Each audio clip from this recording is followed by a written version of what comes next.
with the controversy of that topic of intelligent design.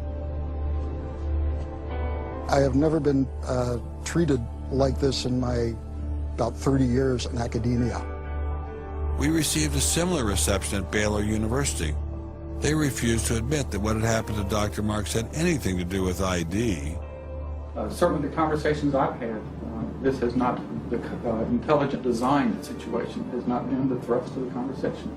It's a procedural issue, and that's the way we dealt with it. Funny, that's not how Dean Kelly put things in his original email to Dr. Marks.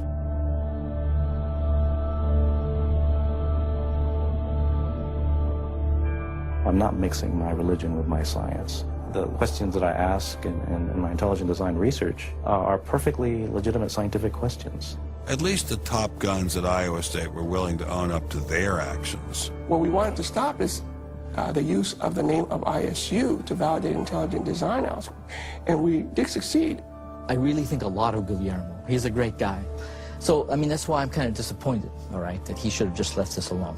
So, in my opinion, should have just left it alone. Dr. Hauptmann elaborated further on his great regard for Gonzalez. This is quoting an email from you to Mr. Avalos. You say, "Sometimes it is just best to ignore idiots," in reference to Guillermo.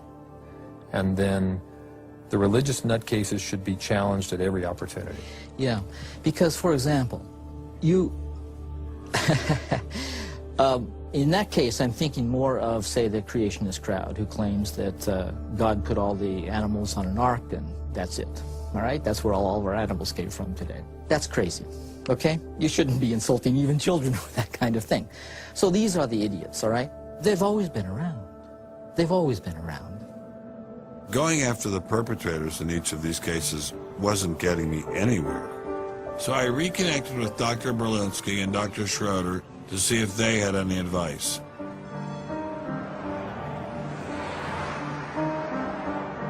There's a boundary to what science will accept right now.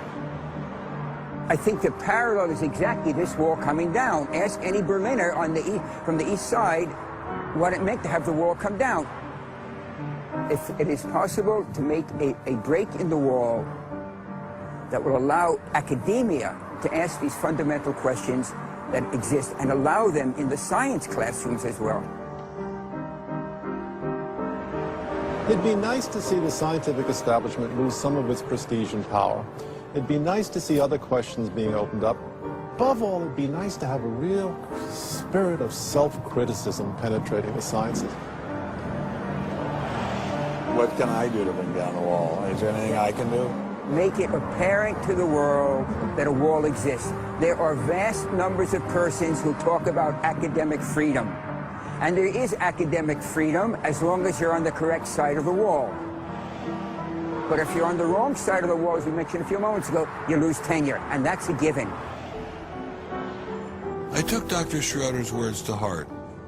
Obviously, I couldn't take down the wall myself, but I could confront one of its modern architects.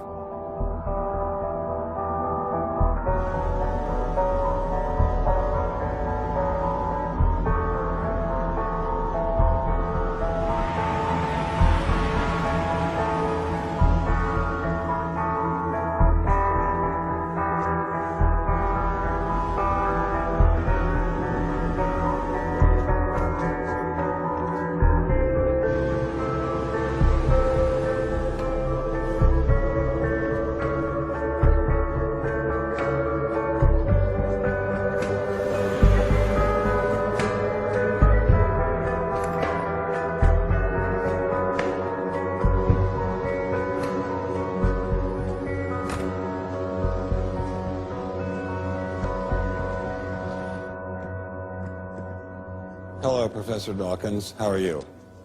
I'm Ben Stein. I'm so sorry to keep you waiting. How are you? Fine, thank you. You have written that God is a psychotic delinquent invented by mad, deluded people.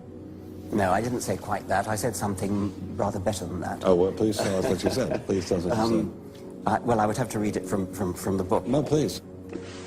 The God of the Old Testament is arguably the most unpleasant character in all fiction. Jealous and proud of it, a petty, unjust, unforgiving control freak, a vindictive, bloodthirsty ethnic cleanser, a misogynistic, homophobic, racist, infanticidal, genocidal, filicidal, pestilential, megalomaniacal, sadomasochistic, capriciously malevolent bully. So that's what you think of God? Yeah. How about if people believed in a God of infinite lovingness and kindness and forgiveness and generosity, sort of like the modern day God? Why spoil it for them? Oh, why not just let them have their fun and enjoy it? I mean, I don't want to spoil anything for anybody. I write a book, people can read it if they want to. I believe that it is a liberating thing to free yourself from primitive superstition. So religion is a primitive superstition? Oh, I think it is, yes. So you believe it's liberating to tell people that there is no God? I think a lot of people, when they give up God, feel a great sense of release and freedom. Why do you think that? I mean, what's your dad? What's your scientist? What's your dad? I think, well, I've had a lot of letters saying that, and I've... There are 8 billion people in the world, Dr. Dawkins. How many letters have you had? No, I haven't done that. That's quite true. Professor Dawkins seemed so convinced that God doesn't exist that I wondered if he would be willing to put a number on it. Well, it's hard to put a figure on it, but I mean, I'd put it as something like, 99% against or something. Well, how do you know it's 99%? I don't. Say 97%. No, I did. You asked me to put a figure on it, and I'm not comfortable putting a figure on it. I think it's, I just think it's very unlikely. What? But you couldn't put a number on it? No, of course not. So it could be 49%. Well, it would be. I mean, I think it's unlikely, and it's quite far from 50%. How do you know? I don't know. I mean, I put an argument in the book. Well, then who did create the heavens and the earth? Why do you use the word who? You see, you immediately beg the question by using the word who. Well, then how did it get created? Well, by a very slow process. Well, how did it start? Nobody knows how it started. We know the kind of event that it must have been. We know the sort of event that must have happened for the origin of life. And what was that? It was the origin of the first self-replicating molecule. Right, and how did that happen? I told you we don't know. So you have no idea how it started? No, nor has anybody. Nor has anyone else. What do you think is the possibility that intelligent design might turn out to be the answer to some issues in genetics or in evolution? It could come about in the following way. It could be that at some earlier time, somewhere in the universe, a civilization evolved by probably some kind of Darwinian means to a very, very high level of technology and designed a form of life that they seeded onto perhaps this planet. Now, that is a possibility and an intriguing possibility.